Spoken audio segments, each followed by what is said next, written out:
How to join a Microsoft Teams meeting without any proper creds, or let's say without any account as a guest.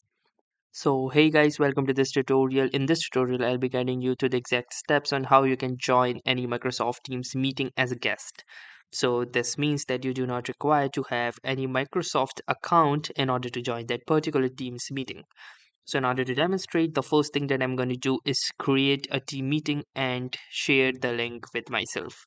So in order to start a meeting, I'm going to go to this Meet tab, and then from here I can choose this option that says create a meeting link. So once I'll click onto this, I can name my meeting and then click onto this create and copy link. And once I do this, you can see this message that says link copied to clipboard. So now I can send this link to anyone and they can join this particular meeting link as a guest. So let me show you how you can do this by moving on to the incognito tab. So as here you can see, I am in the incognito window of the Google Chrome, and all I will need to do is simply paste this particular link right here. I'm going incognito in order to ensure that I do not log into my Microsoft account. So once I have pasted the link in the incognito tab, I can simply hit the enter button and it says me to open the Microsoft Teams.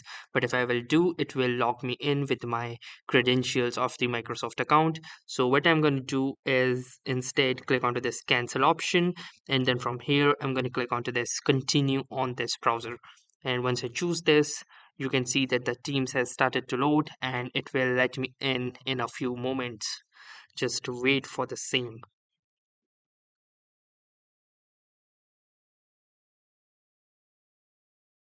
And here you can see that it is asking me for a preview and want me to select allow to let Teams use my mic and camera. So I will be allowing this by clicking onto this allow this time, and also for the camera as well. And once I've granted it the permissions, it will ask me to type in my name. So I can simply type in my name, and then I can click onto this join now button in order to join this particular meeting. And here you can see that I have been successfully admitted into the lobby.